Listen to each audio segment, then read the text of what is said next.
యేసయ్యాని ప్రత్యక్షతలో బయలుపడనే శాశ్వత కృప నాకై. నా చిన్ని చేతులు యేసయ్యకై చప్పట్లు కొడితే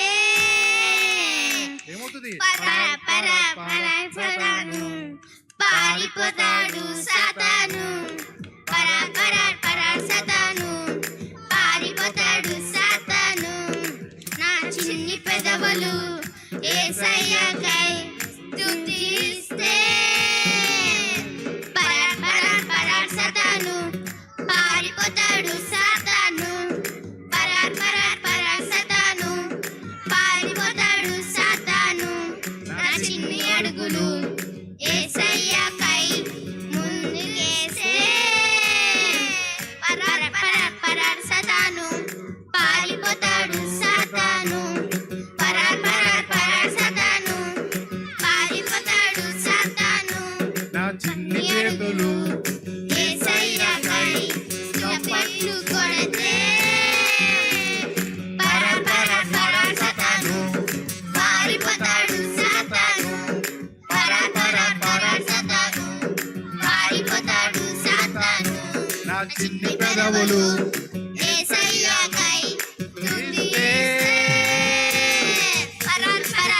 సాతాను పారిపోతాడు సాతాను,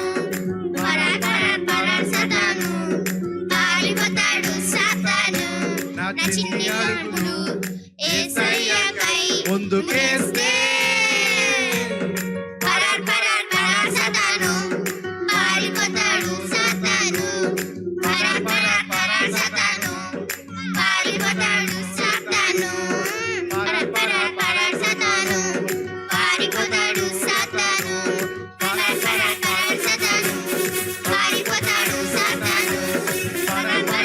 సాతాను పారిపోతాడు సాతాను, పారిపోతాడు సాతాను. దేవునికి మహిమ కలుగును గాక. మరి కార్యక్రమం చూస్తున్నా మీ అందరికీ నూతన సంవత్సర శుభాకాంక్షలు తెలియజేస్తూ ఉన్నాం. దేవుని వాక్యముల నుండి యెషయా గ్రంథం 58వ అధ్యాయము 1-2 వచనాలు చదువుకుందాం. తాళక బోర ఊదినట్లు ఎలుగెత్తి బిగ్గరగా కేకలు వేయము, వారు చేసిన తిరుగుబాటును నా జనులకు తెలియచేయము. యాకోబు ఇంటి వారికి వారి పాపములను తెలియచేయము. తమ దేవుని న్యాయ విధిని విడువక నీతిని అనుసరించు వారైనట్టు అనుదినము నా యొద్ద విచారణ చేయుచు నా మార్గములను తెలుసుకొన ఇచ్చ కనపరచుదురు. తమకు న్యాయమైన తీర్పులు తీర్చవలనని వారు అడుగుదురు. దేవుడు తమకు ప్రత్యక్షుడు కావాలనని ఇచ్చయింతురు. చిన్న ప్రార్థన చేసుకుందాం. మహోన్నతుడైన తండ్రి, కృపగలిగిన దేవా, నీ ఘనమైన అద్వితీయమైన అతి శ్రేష్టమైన నామమును బట్టి మీకు వందనాలు, కృతజ్ఞతాస్తుతి స్తోత్రాలు. మరి 2024 సంవత్సరం అంతా కూడా మమ్మల్ని నీ కృపగలిగిన రెక్కల నీడను భద్రపరిచి మరి 2025 మరి నూతనముగా ప్రభా మరి తిరిగి నాయనా తండ్రి ఈ యొక్క కార్యక్రమాలను ప్రభా మళ్ళీ ప్రారంభించడానికి కృప చూపించిన దాన్ని బట్టి మీ స్తోత్రాలు. చదవబడిన లేఖన భాగంలోంచి మాతో సూటిగా స్పష్టంగా మాట్లాడండి. వినుచున్న ప్రతి ఒక్కరి హృదయాలు నాయనా తండ్రి నీ వైపు ఆకర్షించబడినట్లుగా సహాయం దయచేయమని, మేలుతో ప్రతి ఒక్కరూ కూడా ఆధ్యాత్మికంగా బలపరచబడినట్లుగా మీరే నాయన సహాయం దయచేయమని యేసుక్రీస్తు దివ్య నామములో అడిగి స్తుతించి గణపరిచి వేడుకుంటున్నాము తండ్రి. ఆమేన్, ఆమేన్. చదవబడిన లేఖన భాగంలో తాళక బోర ఊదినట్లు బిగ్గరగా ఎలుగెత్తి కేకలు వేయము, వారు చేసిన తిరుగుబాటు నా జనులకు తెలియచేయము. యాకోబు ఇంటి వారికి వారి పాపాలు తెలియచేయము. తమ దేవుని న్యాయ విధిని విడువక నీతిని అనుసరించువారైనట్టు అనుదినము వారు నా యొద్ద విచారణ చేయుచు నా మార్గములను తెలుసుకొన నిత్య కనపరచుదురు. తమకు న్యాయమైన తీర్పులు తీర్చవలనని వారు అడుగుదురు. దేవుడు తమకు ప్రత్యక్షుడు కావాలని ఇచ్చయింతురు. దేవునికి మహిమ కలుగునుగాక. హల్లెలూయా. మరి యొక్క వాక్య భాగంలో మనం గ్రహించినట్లయితే వీరు చేసే భక్తి విధానము ఎలా ఉందంటే, వారు తిరుగుబాటు చేస్తూ పాపము చేస్తూ వాళ్ళు ఎలా కనపడుతున్నారంటే, మేము దేవుని న్యాయ విధిని విడవట్లేదు, నీతిని అనుసరిస్తున్నాము, అనుదినము మేము దేవుని సన్నిధిని విడవట్లేదు, అంతేకాదు దేవుడు మార్గాలు తెలుసుకోవాలని ఇంకనూ కూడా దేవుడు ప్రత్యక్షుడు కావాలని మేము కోరుకుంటున్నాం, దేవుడు కార్యాలు చేయాలని కోరుకుంటున్నాం అని అంటున్నారండి ఇక్కడ. అందుకనే ప్రవక్తతో ప్రభు చెప్తున్నాడు ఏమనంటే, తాళక బోర ఊదినట్లుగా ఎలుగెత్తి బిగ్గరగా కేకలవే. దేని గురించి? వారు చేసిన తిరుగుబాటు చేస్తూ నీతిని అనుసరిస్తున్నాం అనుకుంటున్నారు, పాపము చేస్తూ దేవుని సన్నిధిని మేము వదలట్లేదు కదా అనుకుంటున్నారు. ఇక్కడ ఇది ఒక రకమైన భక్తి విధానం అంట. అంటే వారికి నచ్చినట్లుగా భక్తి చేస్తూ దేవుడు మాకు ప్రత్యక్షం కావట్లేదు, దేవుడు మా జీవితంలో కార్యం జరిగించట్లేదు, దేవుడు నాకు స్వస్థత ఇవ్వట్లేదు, దేవుడు నాతో మాట్లాడతలేదు, ఎన్ని ఉపవాసాలున్నా, ఎంత ప్రార్థన చేసినా, ఎంత భక్తి చేసినా దేవుడు నాతో మాట్లాడతలేదు, కార్యం జరగట్లేదు, కుటుంబంలో ఉన్న సమస్యలు తొలగట్లేదు అని దేవుడి మీద ఆయాసపడే భక్తి పరులు ఈ రోజుల్లో చాలామంది కోకొలలుగా మనకు కనబడుతూ ఉన్నారు. ఇది ఎలాంటి భక్తి అంటే, వారికి నచ్చినట్లుగా చేసుకుంటూ పైకేమో బాగా భక్తిగా ఉంటూ లోపలేమో తిరుగుబాటు ధోరణి, లోపలేమో ఏమండి ఇక్కడ రాస్తున్నట్లుగా యాకోబు ఇంటి వారు ఎలాగూ తాళక బోర ఊదినట్లుగా ఎలుగెత్తి బిగ్గరగా, అంటే ఖండించినట్లుగా వారి యొక్క తిరుగుబాటు ధోరణిని తెలియచేయమని ప్రభువు ఇక్కడ మాట్లాడుతున్న విధానం మనం చూస్తూ ఉన్నాం. దేవునికి మహిమ కలుగును గాక. హల్లెలూయా. ఇక్కడ మనం గ్రహించినట్లయితే ఇది ఒక వేషధారణ భక్తి, పైకి భక్తి కలిగిన వారిగా ఉంటూ ఏమండి లోపల దాని శక్తిని ఆశ్రయించిన వారిగా ఉండే పరిస్థితి అన్నమాట అండి ఇది ఇక్కడ.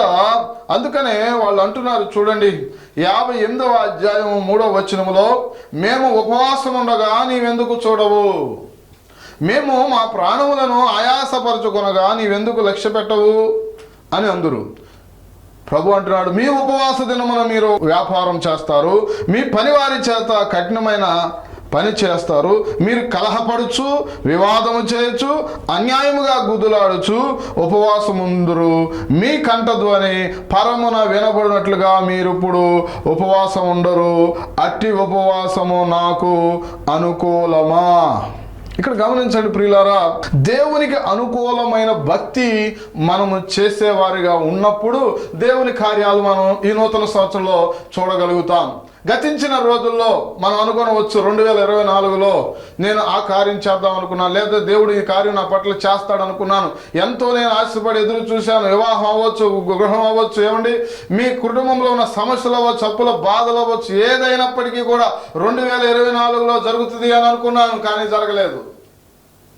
నూతన సంవత్సరం వచ్చేసింది, ఈ సంవత్సరం అయినా జరుగుద్దా అనే ఆలోచనలో మీరు ఉండవచ్చు. అయితే ఇక్కడ దేవుడు మనతో మాట్లాడుతున్న విషయం ఏమిటంటే, దేవుడు కార్యాలు చేయలేదని ఆయాసపడటం కాదు, దేవుడు నేను ఉపవాసం ఉండి ప్రార్థన చేశాను, లేకపోతే ఏమండి నేను దేవుని సన్నిధికి అసలు మానక వెళుతూ ఉన్నాను, ఇక్కడ అదే అంటున్నాడు, అనుదినము వారు నా యొద్ద విచారణ చేస్తారు.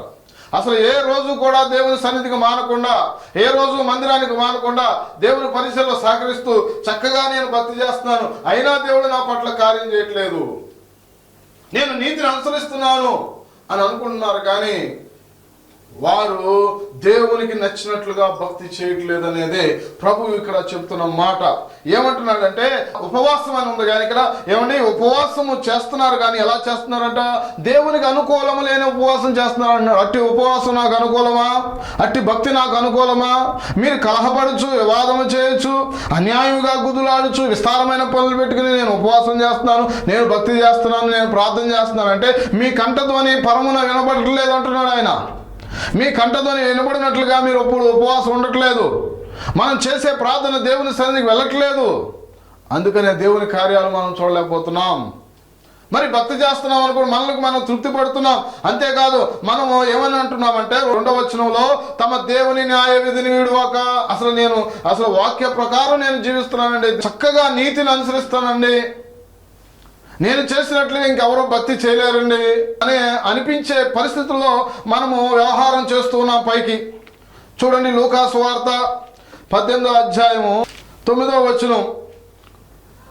కొంతమంది స్థితి ఈ రీతిగా, ఈ భక్తి విధానం ఈ రీతిగా ఉంటుంది అనమాట. 18వ అధ్యాయం 9వ వచనంలో, తామే నీతిమంతులని తమ్ము నమ్ముకొని ఇతరులను తృణీకరించు కొందరితో ఆయన ఈ ఉపమానము చెప్పెను. ఎవరితో చెప్తున్నాడండి? తామే నీతిమంతులమని. తమ్మును నమ్ముకుంటున్నారంట. తామే నీతిమంతులు అనుకుంటున్నారు, తమ్మును నమ్ముకుంటున్నారు. ఇతరులు ఏం చేస్తున్నారు? తృణీకరిస్తున్నారు. అసలు మీరు చేసేది భక్తి కాదు, మేము చేసేదే భక్తి అన్నట్లుగా సంఘంలో ఉన్న తోటి వారిని కూడా తృణీకరిస్తూ ఉన్నారు. నేను చేస్తేనే ప్రార్థన దేవుడు అంటాడు, మీరు ఎవరు చేసినా వినరు అన్నట్టుగా. ఏమండి, అసలు నాకులాగా ఎవరు భక్తి చేయలేరు, నాకులాగా ఉపవాసం ఎవరు చేయలేరు, నాకులాగా దేవుని సన్నిధికి ఎవరు రాలేదు, నాకులాగా పరిచయం ఎవరు చేయలేరు, నాకులాగా అసలు పాట ఎవరు పాడలేరు, నేను వాక్యం చెప్పినట్టుగా ఇంకెవరు చెప్పలేరు. ఇలా తామే నీతిమంతులు అనుకొని తమ్ము నమ్ముకొని ఇతరులను తృణీకరిస్తున్నారు. ఇతరులు చేసే భక్తి విధానాన్ని తృణీకరిస్తున్నారు. వీరి భక్తే మంచిది అన్నట్లుగా ఆయన ఈ ఉపమానము చెప్పాడు. లోకసభ 18:10. ప్రార్థన చేయుటకే 2 మనుషులు దేవాలయమునకు వెళ్ళిరి. వారిలో ఒకడు పరిసయ్యుడు, ఒకడు సుంకరి. వారితో ఈ ఉపమానం చెప్తున్నాడు. ఒక పరిసయ్యుడు, ఒక సుంకరి. 11వ వచనంలో పరిసయ్యుడు నిలవబడి, దేవా, నేను చోరులను, అన్యాయస్తులను, వ్యభిచారులనైనా ఇతర మనుషుల వలెనైనను ఈ సుంకరి వలెనైనను ఉండనందుకు నీకు కృతజ్ఞతాస్తుతులు చెల్లించుచున్నాను. అంతర్తాపలేదండి. 12వ వచనం అంటున్నాడు, వారమునకు 2 మారులు ఉపవాసము చేయొచ్చు, నా సంపాదన అంతటిలో 10వ వంతు చెల్లించుచున్నానని తనలో తాను ప్రార్థించుచుండెను. చాలా విచిత్రమైన ప్రార్థన మనం ఇక్కడ చూస్తూ ఉన్నాం. ఏమండి, ఇది ప్రార్థనలాగా అనిపిస్తుందా, లేకపోతే తన గురించి తాను చెప్పుకోవటం లాగా ఉందా? దేవుని సన్నిధిలోనికి వచ్చి అసలు ఏమి చేస్తున్నాం ఆలోచన చేయండి ప్రియులారా. దేవుని సంఘములో మనం ఎలా ఉంటున్నాం ఇక్కడ ఆలోచన చేయండి. ఏమంటున్నాడంటే, నేను అన్యాయస్తులాగా లేను, చోరులాగా లేను, వ్యభిచారులాగా లేను, అసలు ఇతర మనుషుల్లాగా నేను లేను, నేను స్పెషల్ అంటున్నాడు. అంతేకాదు ఆయన పక్కన ఒక ఆయన ఉన్నాడు సుంకరని, అది ఆయనకి లాగా లేను అంటున్నాడు. ఏమన్నా ఎంత దారుణం చూశారండి ఈరోజు భక్తి విధానం, ఇతరులను తృణీకరించే విధానం, తామే భక్తి పరులు అనుకొని ఇతరులను దూరం పెట్టే విధానం, ప్రేమ లేకుండా ఏమండి ఇతరులను ఏమండి తమ దృష్టికి తాము నీతిమంతులు అనుకుని ఇతరులేమో చాలా భయంకరమైన పాపులు అన్నట్లుగా ఇతడు ఎవరితో చెప్తున్నాడు? మళ్ళీ ఇది ప్రార్థన అంట. ఇది ఎవరితో చెప్తున్నాడండి? దేవుడితో చెప్తున్నాడు. ఇంకేమన్నాడు దేవుడు అండి? వారానికంట 2 మార్లు ఉపవాసం చేస్తున్నాడంట. రెండవది ఏంటంటే సంపాదన అంతటిలో కూడా 10వ వంతు, అంటే ఈయన చేసేదంతా కూడా చెప్పడానికేమో. కొంతమంది అంతేనండి, భక్తి చేసేది ఎందుకంటే చెప్పుకోవటానికి, అందరికీ కనపడిన వాళ్ళందరికీ చెప్తూ ఉంటారు. ఈయనంతే విచిత్రంగా దేవుడికే చెప్పేస్తున్నాడు, నేను అది చేస్తున్నాను, ఇది చేస్తున్నానని. అది అంతా దేవుడికి తెలీదా? అది చెప్పాలా మనం చేసేది? ఏమండి, మనం చేసేది చెప్పాలా? ఆలోచన చేయండి. అసలు ప్రార్థన అది ఎంత ఈ రోజుల్లో చాలామంది స్థితి ఈ రీతిగా ఉందంటే ఏమండి, చాలా భయంకరం అండి నిజంగా. తమ దృష్టికి తామే నీతిమంతులు అనుకుని నేనే భక్తి పరుడు అన్నట్లుగా వ్యవహారం చేస్తూ ఉన్నవారు జాగ్రత్త. అలాంటి వారిని దేవుడు ఏనాడో నిరసిస్తూ ఉన్నాడు. ఇక్కడ చూడండి 13వ వచనంలో, అయితే సుంకరి రెండవ వాడు ఏం చేస్తున్నాడంటే దూరముగా నిలుచుండి ఆకాశం వైపు కనులెత్తుటకైనను ధైర్యము చాలక రొమ్ము కొట్టుకొనుచు, దేవా, పాపినైనా నన్ను కరుణించుమని పలికెను. దేవునికి మహిమ కలుగును గాక. హల్లెలూయా. కాబట్టి గమనించండి ప్రియులారా, సుంకరి చేసిన ప్రార్థన ఎలా ఉంది, పరిసేడి చేసిన ప్రార్థన ఎలా ఉంది? ఏమండి, దేవా అని దూరముగా నిలబడి ఆకాశం వైపు కన్నులెత్తుటకైనా ఆయన చూడటానికి కూడా ధైర్యం చాలక రొమ్ము కొట్టుకొనుచు, దేవా, పాపినైనా నన్ను కరుణించు నాయనా. ఏమండి, ఎలాంటి మన ప్రార్థన దేవుని సన్నిధికి చేరాలంటే ఏ విధంగా ప్రార్థన చేయాలి, ఏ రీతిగా తగ్గించుకోవాలి దేవుని సన్నిధిలోనికి వచ్చి? ఇక్కడ అందుకనే ఏంటంట, ఇతడు ఏమనుకుంటున్నాడు? 14 వచనం, అతనికంటే ఇతడు నీతిమంతులను తీర్చబడి ఇంటికి వెళ్ళని మీతో చెప్పుచున్నాను, తన్ను తాను హెచ్చించుకున్నవాడు తగ్గించబడుననియు, తన్ను తాను తగ్గించుకున్నవాడు హెచ్చించబడుననియు చెప్పాను.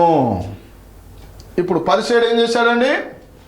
పరిసేయుడు తన్ను తాను భక్తి విధానంలో హెచ్చించుకుంటూ ఉన్నాడు. లోకంలో హెచ్చించుకునే వారు ఉన్నారు, అది వేరే సంగతి. కానీ తాను చేసే భక్తి విధానం గొప్పదన్నట్లుగా ఆ భక్తి విధానం చేస్తున్న తన విధానంలో హెచ్చించుకుంటూ ఉన్నాడు. తాను పాట పాడుతూ ఉంటాడు, లేకపోతే ఏదండి ప్రార్థన చేసే విషయంలోగా నీతిమంతుడుగా ఉన్నాడంట. మరి ఇంకేమన్నాడండి, అసలు ఇతర మనుషుల వల్లే లేడంట. అసలు అదంతా ఎవరు చెప్పాలి? దేవుడు చెప్పాలి కదా. ఎలా ఉందో మన హృదయ స్థితి ఏంటో, మన హృదయాంతరంగాలు పరిశోధించే దేవుడు ఆ విషయాన్ని ఆయన చెప్పాలి. మన స్థితి ఏమిటో. మనం 58వ అధ్యాయంలో ఉన్నది కూడా అలాగేనండి. వాళ్ళు కూడా ఏమనుకుంటున్నారు, న్యాయ విధిని మేము ఇవ్వట్లేదు, నీతిని అనుసరిస్తున్నాము, అనుదినము దేవుని సన్నిధికి వెళుతున్నాము, దేవుడు మాకు ప్రత్యక్షుడు అవుతున్నాడు, అవ్వాలి ప్రత్యక్షుడు, దేవుడు మా పట్ల కార్యం చేయాలి అని అనుకుంటున్నారు పైకి. కానీ ప్రభు ఏం చెబుతున్నాడంటే, తాళక బూర ఊదినట్లుగా వెళ్ళి బిగ్గరగా చెప్పు వాళ్ళకి, వారి యొక్క పాపాన్ని, వారి దోషాన్ని, వారి తిరుగుబాటు విధానం వారితో చెప్పంటున్నాడు. కాబట్టి మనుషులకు కనబడవల్లని, ఇదంతా మనుషుల్లో అయితే సరిపోద్దండి, దేవుని సన్నిధికి వచ్చేసరికి కుదరదు. అది పై వేషధారణంతా కూడా మనుషుల్లో అయితే సరిపోతుంది అనుకోవచ్చు. మనకులాగా భక్తిపరులు ఎవరు లేరని. ఎందుకంటే ప్రతిరోజు మనం దేవుని సన్నిధికి వెళ్తున్నాం, ప్రార్థన ఎలుగెత్తి ప్రార్థన చేస్తున్నాం పరిసెడులాగా. అలాంటప్పుడు అబ్బా ఎంత ప్రార్థనా పరులండి అని అనుకోవచ్చు. కానీ ఇక్కడ గమనించండి ప్రియులారా, ఇక్కడ రాయబడి ఉన్న మాట ఏమిటంటే, తన్ను తాను హెచ్చించుకొని ప్రార్థనలో హెచ్చించుకుంటున్నాడు. దేవుని సన్నిధికి వచ్చినప్పుడు తగ్గించుకోవాలా, హెచ్చించుకోవాలా? మన స్థితి ఏంటి? అసలు దేవుడు లేకపోతే మనం ఎక్కడుండేవాళ్ళం? ఈ దేవుడు మన జీవితంలోనికి రాకపోతే మన పరిస్థితి ఏంటి? మనకు విలువ ఉందా? ఈ ఆలోచన లేకుండా ఏమండి, ఆ దేవుని సన్నిధిలోనే దేవుడికి ఏదో నేను ఇచ్చేస్తున్నాను, దేవుడికి ఏదో నేను చేసేస్తున్నాను, అసలు నేను చాలా అద్భుతంగా ఉంటున్నాను అని తన్ను తాను హెచ్చించుకుని ప్రార్థన చేస్తున్నాడు. మరి శంకరండి, శంకర ఏమీ చేయట్లేదా? కానీ చూడండి ప్రియులారా, అది కాదు ప్రార్థన అంటే. మనం ఏం చేస్తున్నామో అది చెప్పుకోవటం కాదండి. మనం భక్తి చేసే విధానం అంతా ఆయనకి తెలవదేంటి? ఆయన చెప్పాలా? తనలో తాను కన్నులెత్తుటికైనను, ప్రభా నా పాపాన్ని పరిహరించయ్యా, నీ సన్నిధికి రావటానికి కూడా నేను యోగ్యుడను కానయ్యా. తన్ను తాను తగ్గించుకుని, నీవు లేకపోతే ఈ స్థితి నాకు ఉండేది కాదు నాయన, నీవు లేకపోతే నేను ఈ స్థితిలో ఉండేవాడిని, అసలు ఈ సంవత్సరం బ్రతికేవాడిని కాదు నాయన. 2024లో ఎన్నో వచ్చినాయి అపాయాలు, ఆ అపాయాలన్నీ తప్పించావు, ఆ అనారోగ్యాలన్నీ తీసివేశావు, ఆ పరిస్థితులన్నీ కూడా తొలగించావు, 2025 చూసే భాగ్యం ఇచ్చావు. కృతజ్ఞత అంటే ఇది. కానీ ఏమంటే మనం ఏదేదో చేసేస్తున్నామని, దేవుడికి ఏదో చేసేస్తున్నాం అన్నట్లుగా ప్రయత్నం చేస్తే, ప్రార్థన చేస్తే ఆ ప్రార్థన దేవుని సన్నిధికి వెళుతుందా? అందుకని అంటున్నాడు, మీ కంఠధ్వని పరమున వినబడేటట్లుగా మీరు ఉపవాసం ఉండట్లేదు, మీ భక్తి చేయట్లేదు. కనుక ప్రియులారా గమనించండి, దేవుని వాక్యం మనతో మాట్లాడుతున్న. చూడండి మత్తయి సువార్త 6వ అధ్యాయం 16వ వచనం. కొంతమంది చేసే భక్తి విధానం అండి, మీరు ఉపవాసం చేయనప్పుడు వేషధారుల వలె దుఃఖముఖులై ఉండకుడి, తాము ఉపవాసము చేయుచున్నట్టు మనుషులకు కనబడవలనని వారు తమ ముఖములను వికారము చేసుకుందురు, వారు తమ ఫలము పొంది ఉన్నారని నిశ్చయముగా మీతో చెప్పుచున్నాను.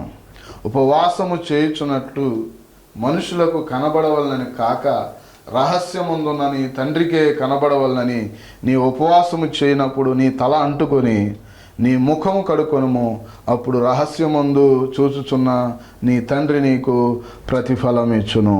వీళ్ళు చేసే భక్తి విధానం చూసారండి ఎలా ఉందో? 16వ వచనంలో, వేషధారుల వలె దుఃఖముఖులై ఉండి ఉపవాసం చేస్తున్నారు. రెండవది, తాము ఉపవాసము చేయుచున్నట్లు. ఎవరు కనపడాలంట? దేవుడు కాదంట. ఎవరు కనపడాలండి? మనుషులకు కనపడాలంట. మనం ఉపవాసం చేసేది ఏమండి, మనం భక్తి చేసేది ఎవరికి కనపడాలి? ఏమండి, మనం పాట పాడేది ఎవరు వినాలి? మనం ప్రార్థన చేసేది ఎవరు వినాలి? మన ఆరాధన ఎవరికి? ఎవరు మనం పొగడాలి? ఏమండి, మనం దేవుని సన్నిధి వెళ్ళేది ఎవరి కోసం? మనుషుల కోసమా? ఏమండి, ఇక్కడ చూడండి, వారు ఉపవాసం చేస్తున్నట్లు ఎవరు కనపడాలంట? దేవుడు కాదు, ఎవరికే? మనుషులకు కనపడాలంట. మనుషులకు కనపడవాలని వారు తమ ముఖములను వికారము చేసుకుందరు. వారు ఎప్పుడే తమ ఫలం పొందుకున్నారు, దేవుని దగ్గర నుండి వచ్చేది ఏమి లేదు. ఆలోచించండి ప్రియులారా. మరి ఎందుకు ఆ భక్తి? అందుకని అంటున్నాడు, నేను మీకు సహాయం చేయట్లేదు, నేను మీకు కార్యం చేయట్లేదు అని అనుకుంటున్నారు.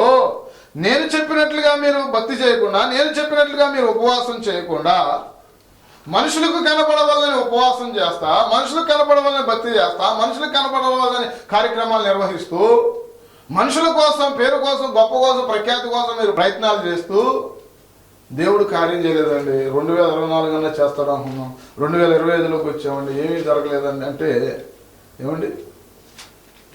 ఆలోచన చేయండి. మనమే మోసం చేసుకుంటున్నాం. ఒక మాట అన్నాడు, వేశ్యలైన పరలోక రాజ్యం వెళ్తారంట, కానీ వేషధారులు మాత్రం వెళ్ళరండి.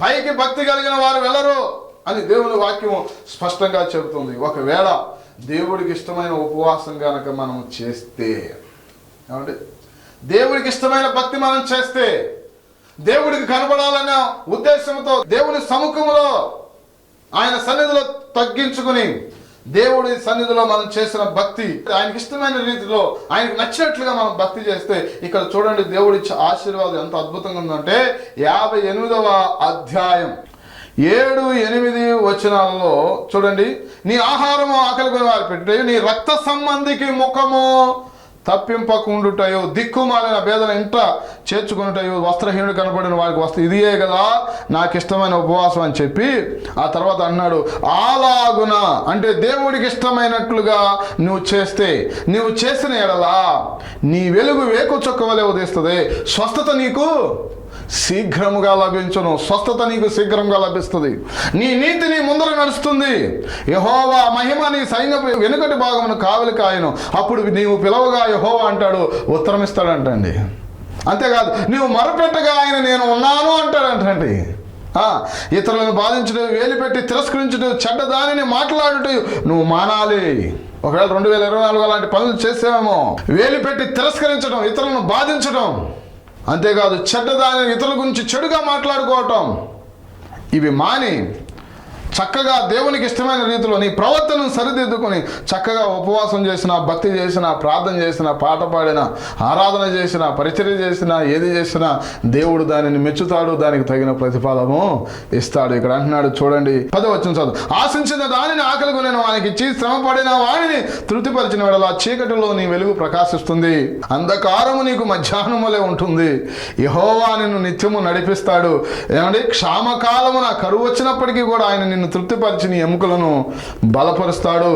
నీవు నీరు కట్టిన తోట వలెను ఎప్పుడును ఉబ్బుకుచుండు నీటి ఓట వలె ఉండెదవు, పూర్వకాలము నుండి పాడైపోయిన స్థలములను నీ జనులు కట్టెదరు, అనేక తరముల కిందట పాడైపోయిన పునాదులను నీవు మరలా కట్టెదవు, విరగబడిన దానిని బాగు చేయవాడు అని, దేశములో నివసించున్నట్లుగా త్రోవలు సిద్ధపరచువాడు అని నీకు పేరు పెట్టబడును. దేవునికి మహిమ కలుగును గాక. హల్లెలూయా. అనేక మంది నశించిపోతున్న మానవాళికి, అనేక మంది నశించిపోతున్న ప్రజలకు దేవుడు నిన్ను ఆశీర్వాదకరంగా వాడుకుంటాడు. పాడైపోయిన పురాలను కడతా, పురాతనం నుండి చాలా కాలం నుండి పాడైపోయిన జీవితాలను కడతావు. అటువంటి ఆధిక్యత ఎల్లప్పుడూ కూడా నువ్వు ఉబుకుచుండే నీటి ఓట వలె. ఇక ఆశీర్వాదాన్ని ఎవరు కూడా అడ్డుకోలేరు. కాబట్టి ఆఖరిలో నా మాటలు ముగించే లోపు మీతో దేవుడు మాట్లాడుతున్న మాట ఏమిటంటే, ఆఖరులుగా దేవునికి నచ్చినట్లుగా మన భక్తి ఉందా? ఈ 2025లో అలాంటి భక్తి చేద్దాం. ఈ 2025లో నూతనపరచబడదాం. దేవునికి ఇప్పుడు వరకు మనుషులు కనబడాలని, మనుషుల్లో పేరు పొందుకోవాలని అలా భక్తి చేసి ఏమంటే మోసపోయామో దాంట్లోంచి బయటకు వచ్చి చక్కగా దేవునికి నచ్చినట్లుగా, అసలు దేవునికి నచ్చినట్టుగా భక్తి ఎలా చేయాలి, దేవునికి నచ్చినట్లుగా ఎలా ప్రార్థన చేయాలి, దేవునికి నచ్చినట్లుగా ఎలా పాట పాడాలి, దేవునికి నచ్చినట్లుగా ఎలా ఆరాధన చేయాలి, దేవునికి నచ్చినట్లుగా ఎలా పరిచయం చేయాలి, మన లోపల ఉద్దేశం ఏమిటి, మన లోపాలు సరి చేసుకుందామా, తిరుగుబాటు ఉందా, లేకపోతే ఏమండి నాలో ఏదైనా దోషం ఉందా, పాపం ఉందా, సరి చేసుకుని రక్త సంబంధికి ముఖం తప్పింపకుండా ఇతరులతో సమాధానంగా ఉంటూ అందరినీ కూడా సమాధానపరుస్తూ సంఘములో తోటి వారి ఎడల కూడా సహోదర ప్రేమ కలిగిన వారమై ఏమండి చక్కగా అందరూ కలిసి సంఘముగా కలిసి ఆరాధించినప్పుడు ఏమండి ఏక మనసు ఏకాత్మ ఏకహృదయంతో ప్రభుని ఆరాధించినప్పుడు ఆరాధన ప్రభు సన్నిధి చేరుతుంది. ఆ భక్తి విధానం దేవుడికి నచ్చుతుంది. ఆయన అంటాడు, నువ్వు పిలవుగా నేను ఉన్నాను అంటాడంట, నువ్వు పిలవుగా ఉత్తరమిస్తా అంటాడు, నువ్వు మొరపెట్టగా నేనున్నా భయపడొద్దు అంటాడంట. ఆయన నీ పరిస్థితులన్నీ కూడా స్వస్థత నీకు శీఘ్రముగా లభిస్తుంది. నీవు నీరు కట్టిన తోట వలె ఉంటావు. దేవుడు నిన్ను అనేక మందికి ఆశీర్వాదకరంగా వాడుకోబోతున్నాడు. అటు కృప దేవుడు సమృద్ధిగా మీకు అనుగ్రహించి నడిపించి కాపాడి వర్ధిల్ల చేయను గాక. ఆమేన్. ప్రార్థన చేసుకుందాం. అందరూ చిన్న ప్రార్థన చేద్దాం.